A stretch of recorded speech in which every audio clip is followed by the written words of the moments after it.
Good morning, my friends and students of the second year Department of Translation.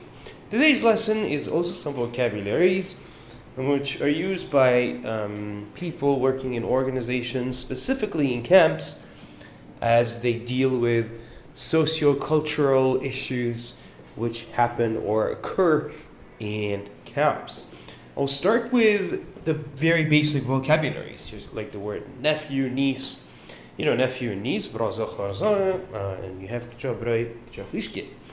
Now there is the word mom and khal, amu khal, which is slightly problematic for most of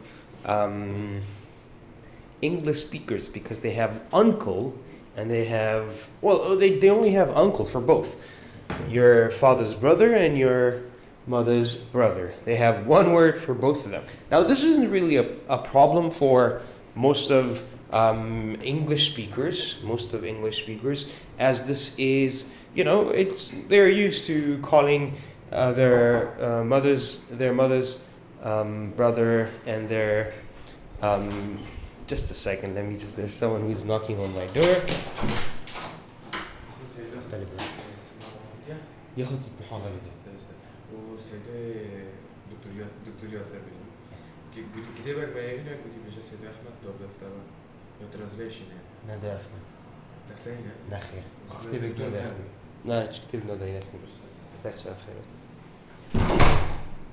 Oops, I'm sorry about that. Anyways, I do apologize for this. It happens. Every now and then students knock on the door and ask questions about things related to their studying, related to the department and so on. Let's go back. So as I said, most of native speakers don't have any issues because they call their uncles from the father's side, the mother's side, as uncle. That's it. Yeah. But in Kurdish, you have khal and mom. How would you translate that then? Sorry about that. To be very specific, there is the word paternal and maternal.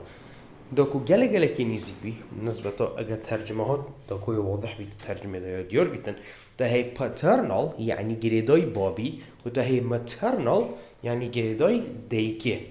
Okay, so to be specific, when you're translating the word mom into English, you need to specifically, trying to be very, very accurate with the translation, you need to translate mom into paternal uncle, okay? And khal into maternal uncle. This only happens, I truly apologize for my coughing. I hope you're not wearing any headphones because this will phase you out. So I do apologize for that in advance. So this only happens in translation. If you're translating a document which requires careful translation of very specific words and vocabularies, then you would translate the word mom or khal into either a paternal uncle if it's mom or maternal uncle if it's khal. As I said, this only happens in translation, but it doesn't oftentimes happens. It doesn't oftentimes happen with day-to-day use of the English language. You just say my uncle. People assume they understand it's either it's not really, maybe it's irrelevant information for them to know if it's your paternal uncle or your maternal uncle. Same thing is for your aunt, okay? Some people some people use or pronounce this word as aunt.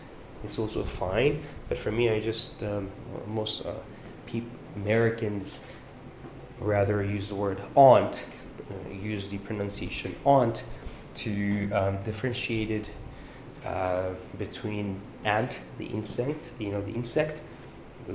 the one that has 4 legs. Maybe it's 2 hands and 2 legs, but I'm not sure. I'm not very familiar with the creatures, like small creatures in insects. But ants are the small ones, and your aunt, which is the sister of your father or the sister of your mother. So again, the same thing happens with the word aunt. Same thing. نفس التشتين نسبة خالة تيجي وما تيجيك. Mat is it's paternal aunt. خالة تجيك maternal aunt. Let's carry on. The same thing happens for a grandfather and a grandmother. نفس الشيء يجيبوا دو بيري و بابيري. أكيد ديكو بابي بن أكيد بابي بن بابورن أكيد بابي بن بين paternal grandfather or paternal grandmother. أكيد ديكي بيتن maternal grandfather and maternal grandmother. كرخالو كيشخالو بسمام دوت مام cousins. Again, you can say paternal cousin, maternal cousin. That's also possible in translation. Miradgar. Miradgar is when someone passes away and then they leave behind a fortune. Okay, that fortune is then received by the person's offspring, the children in this case. Miradgar. Miradgar, warith. Bequeather is the person who basically leaves behind an inheritance. Okay? Mawruth, bequeath, is the person who inherits the what? The fortune that is left behind by the person who has passed away, the deceased person. Dazgir. Now this isn't not this. I understand that in our society the word dazgir is unanimous, or rather used in the context of love affairs. But that's not what I mean in this context here. I mean fiancé, the person to whom you are legally and religiously engaged to, which is a promise of future marriage. Okay. الفيديو ده تسجيل مرام كسي قانونيا ودينيا جي تو هوا وعد ده يكودوك وهين زواج بيك بينا. That's what I mean here. So تسجيل يوصل بين fiancé if it's a male, if it's a man, and fiancé. Well, the same pronunciation really. Just the writing is different. The writing differentiates whether it's a man or a woman. بس نبيسون فرقا. Fiancé وهردو كايا إيك إي أو خطأ كلسر. بو كوركيتة بكارينوني دو إيتين بكارينوني هجر كشيء بيتن. Okay, estranged. Sometimes people are married and then what happens? Problems break out between the two, and this leads to people being separated. Estranged. جيغفابوي. يعني أجل كوريشنا بين زعامك يجين كوريدو تشيو وجيغفابون هرب شو مالخو نطلقها فرقنا بين هالدكتور جيغفابون أبين جيغفابوي معلقات تبع عربي يعني وهيلو البيري عن تصلهم يتون جنك بيته يجي كدون عفن بس تناجي اشتيا طلقات. The next is divorcee or divorced. بردون جي طلاق دراو سوراني. I think in Surani dialect of Kurdish they describe the divorcee or the divorced as طلاق دراو. Okay, and then you have khazm, in-laws. In-laws, I mean, if you get married, then the father and the mother of your wife, or the father and the mother, the parents of your husband, are your in-laws. Okay, khazmeta could be jnagat to jini binyon to shibike. They could bobet one, they could bobet have jineton, you have jinota, they bena chit, they bena khazmeta. Okay, Mruvin Kessi, your relatives. Kinsmen, or relatives. They know relatives. Distant relative مروي دير. مروي كاسي دير. قرابة بعيدة يعني دير. مروي شو أقول بيجي مثلاً جندية من هواس يعني. We call them distant relatives. Confederacy, or confederation, is a group of tribes. This doesn't oftentimes happens here in the context of Kurdistan region.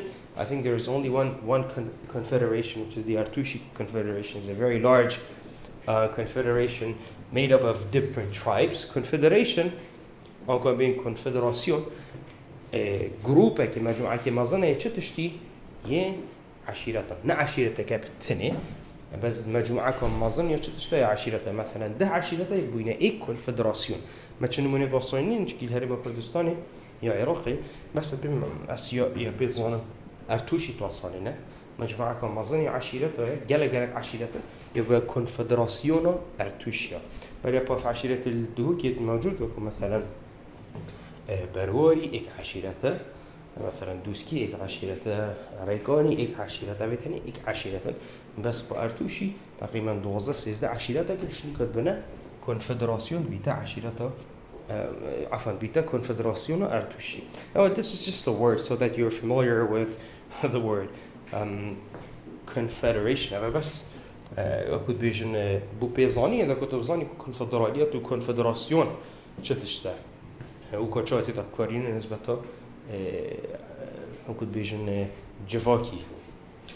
Next is you have إيجاخ tribe عشيرة بني tribe and you have بابك which is smaller than tribe which makes a tribe بتشكتره بابك عشيرتي بس بيتا مثلا دوسي بابك بنا إك عشيرت ودوسي عشيرتك بنا كونفدراسيونك. Okay, and then you have the word chieftain آغا زعيم القبيلة تتم آغا the chieftain, and sometimes you'd find in English writings or maybe even the works of translators the word آغا is transliterated in which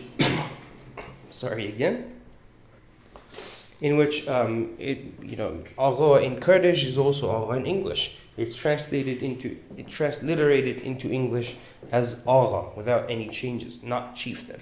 But so that you know that the word chieftain is also used to describe آغا. But inana have jinyab zuri, forced marriage,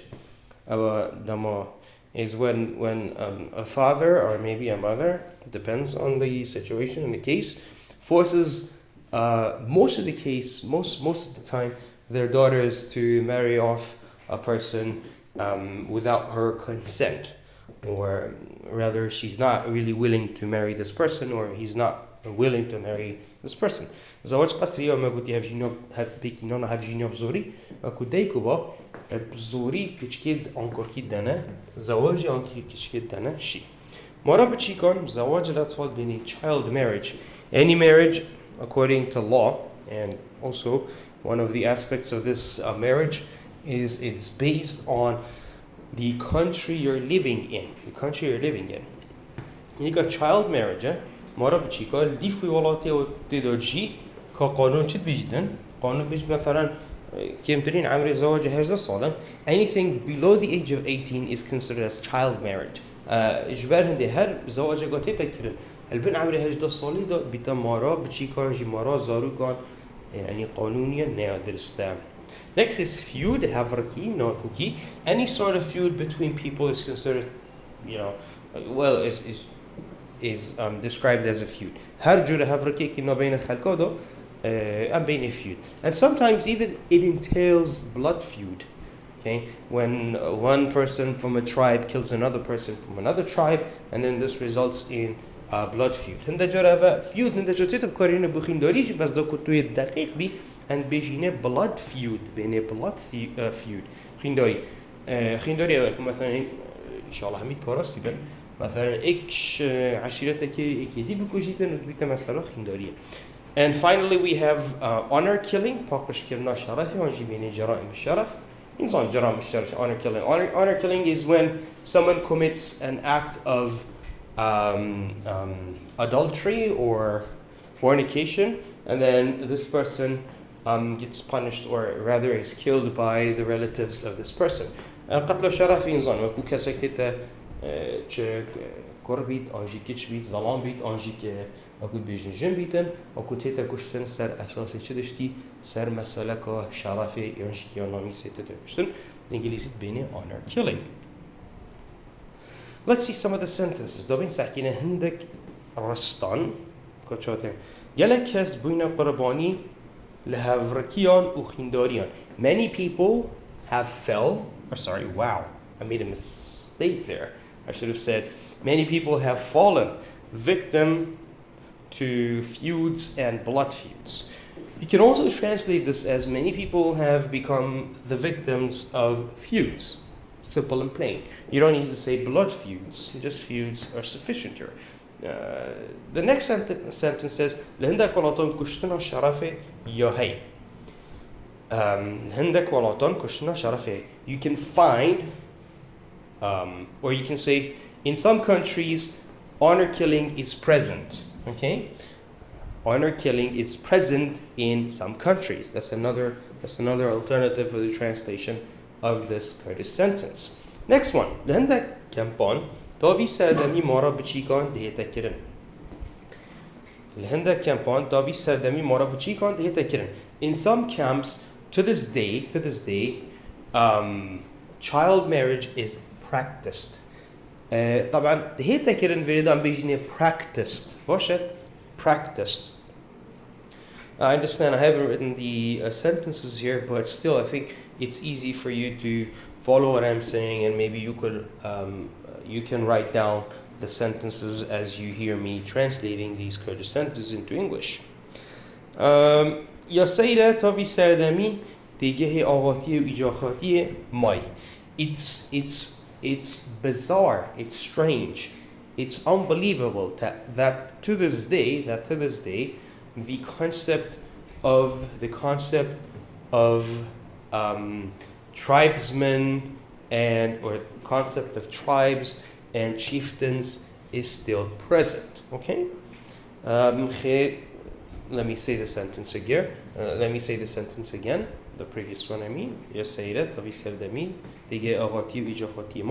It's strange, it's unbelievable that to this day the concept of tribes and chieftains is still present to this day. Okay? So you can say to this day, up to now, or until now. All of those are correct. Now this is slightly difficult for me to read because it has gotten segmented. The words the letters have gotten separated. خیزان کرد زود فرهن گهنه باپیرو داپیران و هندک جارانجی بسپام کل خالو دوت مامو کچ خالجی تگل خیزان دجی. Kurdish families tend to be large. Sometimes they include grandfathers and grandmothers, and sometimes it even they even include cousins, paternal cousins and paternal cousins. Okay, so that's the translation of that sentence. Let me say it again. Kurdish families are very large. They include grandfathers and grandmothers, and sometimes they include paternal cousins and maternal cousins. Havjina havolimen duachtekida ya jekvabuibu upstinge huda bertan. My friend's ex-wife خود اليوم الجملة شكل havjina havolimen ya beri. Okay, something like that, because it would have been more clearer semantically. It would have been clearer, I guess, if I had written this sentence as havjina havolimen ya beri. But anyways, I think it's still understandable. Havjina havolimen duachtekida ya jekvabuibu upstinge huda bertan. My friend's ex-wife was once estranged, and then she filed for divorce. Khuda bardan and beginning filed for divorce. Okay, filed for divorce. Okay, so before I give you anything in relation to this topic, I will send you a passage about the words and vocabularies used in the context of organizations. Please translate those that passage. It's either in Kurdish or in Arabic. Please translate that passage into English and send it to me by Saturday. Okay? One thing, let me just clarify something to you. I have chosen to write two different passages. One in Arabic and the other one in Kurdish, which is completely different, so that I know, in case a student has resorted to Google for the translation of the passage, and then so that I subtract their mark. I don't give them a full mark, because if I give them the Arabic one with the Kurdish one, I have noticed that the students use the Arabic one and They translated using Google Translation, and then they submitted as a finished homework assignment. I do not really like that, and I do not accept any sort of submitted assignments which have been translated by means of Google Translation. With that being said, thank you very much. Have a very beautiful day and a lovely weekend. Take care.